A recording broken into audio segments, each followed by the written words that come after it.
Welcome to Cricket's Coffee. I'm Ava. Cricket has asked me to share this story for her today because it is deeply personal. It's a story of a special mateship with Matt and how, just 3 days after the celebration of Phil's life, an invitation to see Wicked changed everything. This is the story of how the number three and a movie would connect two mates for good in this lifetime and beyond. Okay, so usually when you think about your connection to a favorite song or a movie, there's this expectation of simplicity. Like you hear the opening chords of a pop hit and boom, it instantly drops you back into a high school dance or maybe a summer road trip. Right, yeah. It acts like a clean, well-lit photograph. You look at it, you feel a little spark of nostalgia, and you just move on with your day. Exactly. We treat that relationship as this neat little binary system. A happy song triggers a happy memory, and a melancholy song brings up a sad one. Because, we like our nostalgia neatly categorized. It makes our internal world feel, manageable. Predictable. Predictable, yeah.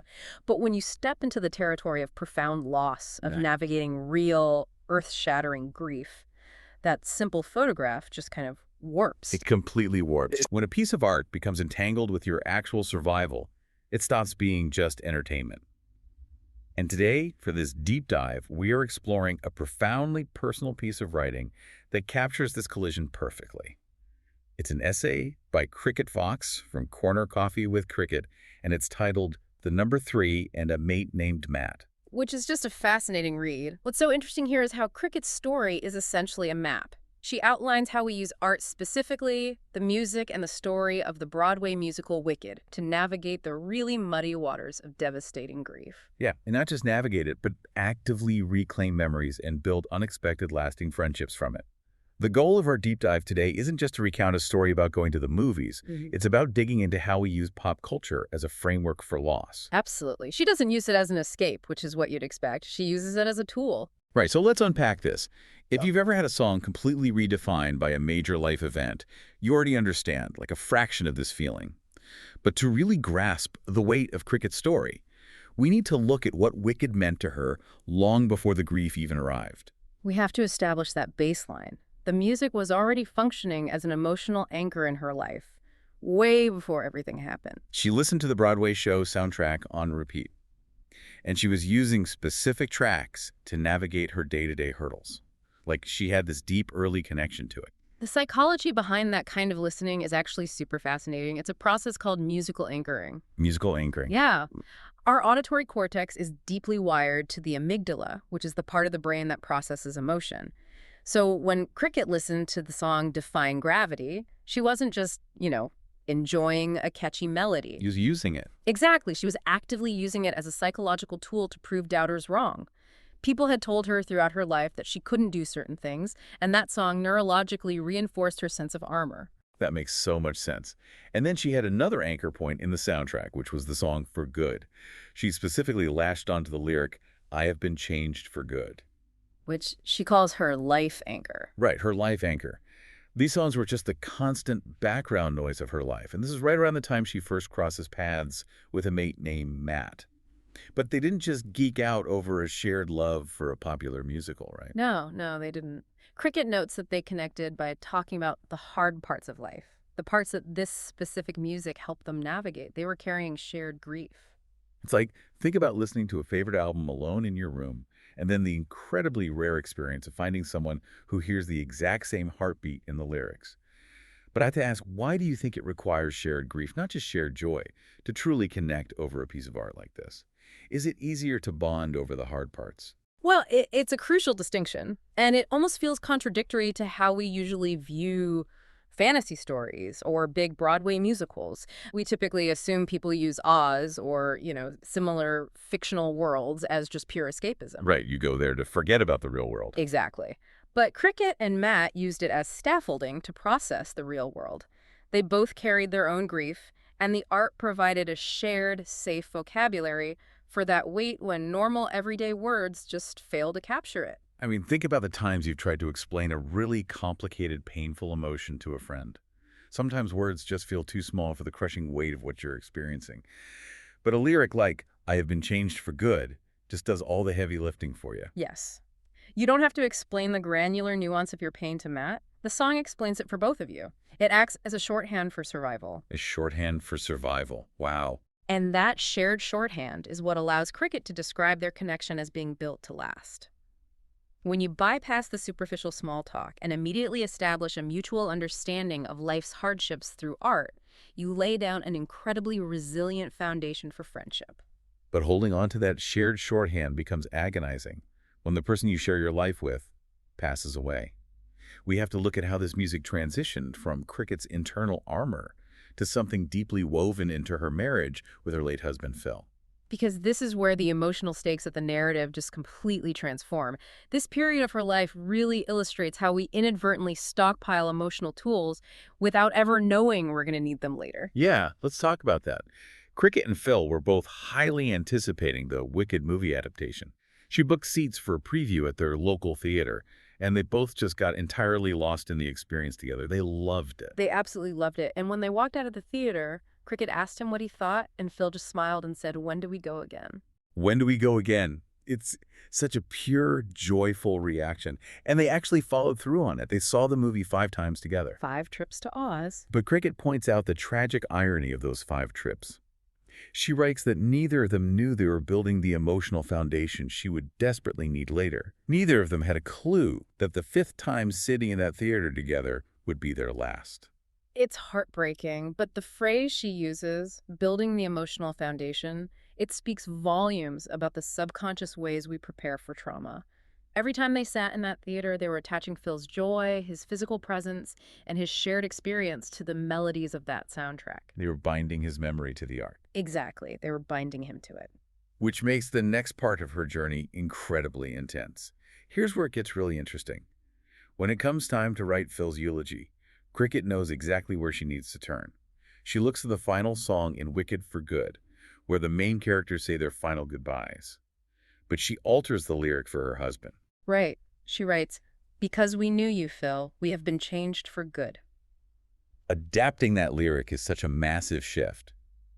But isn't it almost risky to attach so much real-world weight to a fictional song? Doesn't that guarantee the song will always bring pain? Well, it is a profound psychological pivot. It demonstrates a concept known as memory reconsolidation. Every time we pull up a memory, or in this case, a deeply ingrained song, our brain briefly makes that neural pathway malleable again. Oh, interesting. Yeah, so by bringing that song into the context of her husband's funeral, she is physically rewiring her relationship to the music, and yes, it guarantees it will carry that weight. They weren't just watching a movie 5 times. They were stockpiling the exact emotional tools she would need to process his passing. And to add another layer to this, the person who actually stands up and reads this eulogy at Phil's life celebration is her mate, Matt. Yes. The very friend who originally bonded with her over the hard parts of life and this exact music. Now, he is the one vocalizing her changed relationship to the song. The song essentially shape-shifts in real time. I mean, think about it. It began as Cricket's personal anthem of defiance against her doubters. Then it morphed into a shared experience of joy and cinematic wonder with her husband. And finally, it transforms into a communal farewell at a funeral. The art has to expand to hold all of those conflicting realities at once. If you think about the songs you can barely bring yourself to listen to because they carry just too much history, Yeah. the risk involved here, that forces a really difficult choice. Like, do you abandon the art entirely because it hurts too much, or do you find a way to reclaim it? And that is the pivotal crossroad of grief. Avoidance is the brain's natural defense mechanism, right? If the stove is hot, you stop touching it. If the song hurts, you stop listening to it. Makes sense. But Cricket makes the conscious, highly intentional choice to do the opposite. She chooses exposure. Which brings us to January 17th, 2024. Matt reaches out. They had previously agreed to see the Wicked movie together, and he asks her to go. Cricket calls this their first mate date. Just catching up over Cokes and popcorn. This is a gentle re-entry. A very gentle step back into it. But then we jump forward to November 19th, and Cricket decides to do something that requires an immense amount of emotional endurance. She orchestrates what she calls the ultimate double. The ultimate double. To understand the sheer scale of this, you have to look at the media she is consuming. She has a ticket for a special preview of the new cinematic release, Wicked for Good. But she discovers that the original Wicked film adaptation is playing in limited release right before it. So she decides to buy a ticket for that too. Yeah, and watch them back to back. We are talking about over 7 hours sitting in a cinema, consuming the very art that is inextricably linked to the loss of her husband. It's staggering. She explicitly states that doing this double feature was a necessity for her. She had a mission to catch the smaller details of the story so that when part 2 arrives, all the narrative pieces fall into place. But there's more to it than just catching story details, right? Oh, absolutely. Beneath that mission is the psychological core of her essay. She was doing this to release the hold the original movie had on her past. She needed to make new memories, knowing Phil would encourage this. Doing this 7+ hour double feature feels like walking through a haunted house with all the lights turned on. You're choosing to face the memories head on instead of avoiding them. But what does this all mean? Is she trying to overwrite Phil's memory with Matt's? If we connect this to the bigger picture, she is absolutely not overwriting the memory. Overwriting implies erasing, and that is not at all what is happening here. The psychological mechanism at play is layering. Layering. Yeah. Think of it less like recording over an old VHS tape and more like repairing a torn page in a beloved childhood book. You don't throw the book away because it's torn, and you don't pretend the tear isn't there. You carefully place a piece of clear tape over it. The tape doesn't erase the tear. It becomes a new part of the object's history. It holds it together. I love that image. She is taping the memory. It's an active process of emotional reclamation. She is honoring the fact that she saw it 5 times with Phil while deliberately making space for the future. She even notes that she knew Phil would be the first person telling her to make new memories for herself. Bringing his blessing into the new experience is a hallmark of healthy, integrated grief. She's bringing Phil with her rather than leaving him behind in the old viewings. But that process of layering has to be incredibly taxing. And it sets the stage for a moment where all of these complex emotional threads, the music, Phil's memory, the layering of new experiences, and her evolving friendship with Matt all just violently and beautifully collide. On one highly significant day, December 21st, Matt reaches out to see if she is up for another mate date, this time for the second movie. They had been messaging all year, sending clips back and forth, counting down the days. So they meet up at the cinema. But right before they go, Cricket had randomly found a movie stub loose in her bag. It was the ticket from their very first mate date. she brings it to Matt, not even remembering the exact date it was from, and shows it to him. It reads January 17th. And Matt's reaction is just perfect, like a movie scene itself. He grins, tells her that was indeed the night they saw the movie together, and then he opens his wallet. He reveals that he still has his matching ticket stub, sitting right there in his wallet nearly a year later. That is just incredible. Right. I mean, think about the tactile nature of a physical ticket stub in 2024. Nobody keeps physical paper tickets anymore unless they mean something. Keeping that stub in a wallet for a year is a quiet, powerful declaration of how much that day mattered to him. It really is. But the realization goes deeper than just matching tickets. Cricket looks at the date of this new movie outing, December 21st, and she realizes it is exactly 3 days after the anniversary of Phil's passing. This triggers a profound moment of pattern recognition for her. She gets a funny look on her face, and Matt asks her what she's thinking. She points out the number 3 to him. 3 times they had seen the movie in this new phase. This viewing was happening exactly 3 days after the anniversary connected to Phil's passing. She writes that they both just got quiet for a few minutes, absorbing the significance of how the numbers and dates had aligned. But I have to push back a little on the numerology here. Are they just looking for patterns, like the number 3, to make sense of the chaos of grief? This raises an important question. From a psychological standpoint, this focus on the number 3 is a textbook example of apophenia. Apophenia. Yeah, apophenia. It's the human tendency to perceive meaningful patterns within random data, and it happens frequently in grief. The grieving brain hates chaos. Losing a spouse is the ultimate form of chaos. It shatters your understanding of the world.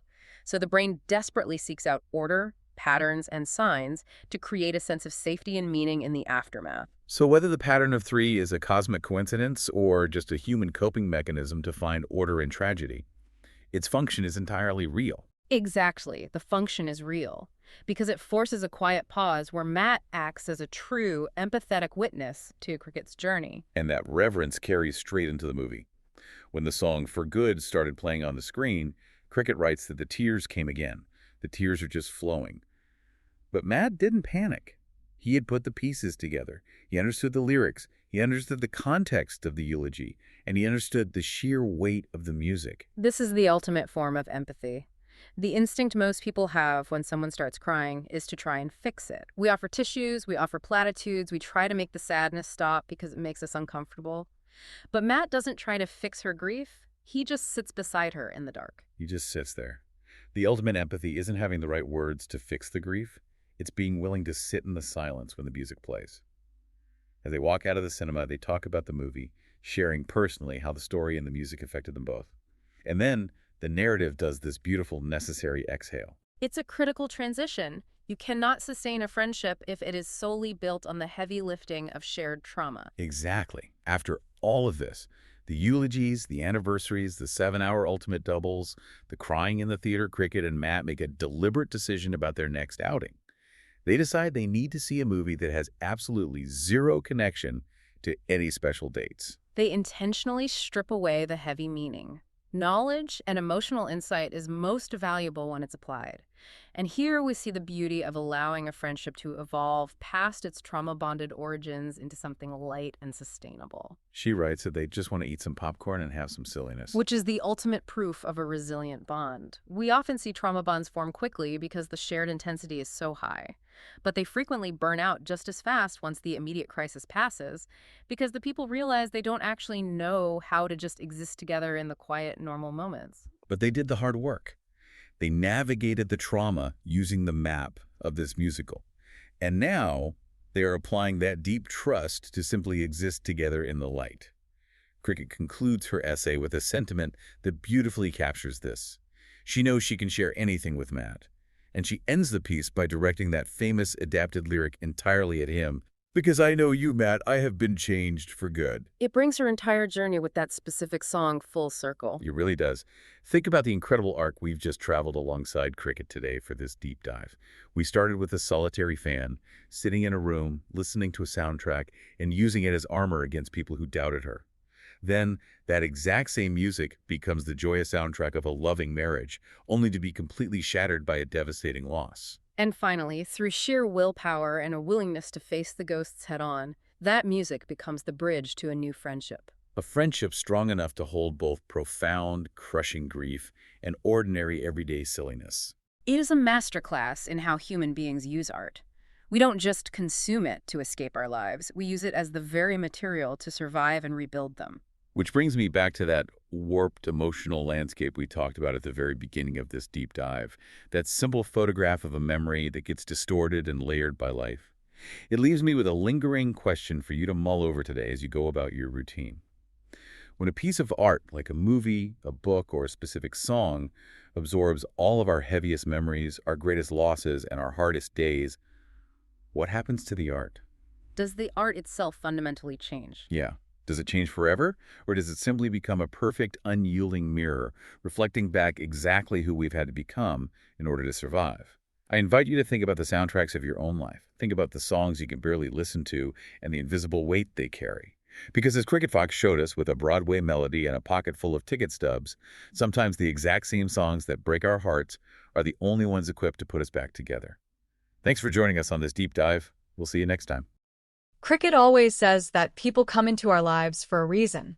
Through the number 3, a shared movie, and the steady hand of a mate named Matt, she found a way to bridge the past with a beautiful, shared present.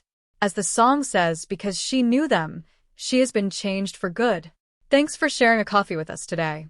I'm Ava, and this is Cricket's Coffee.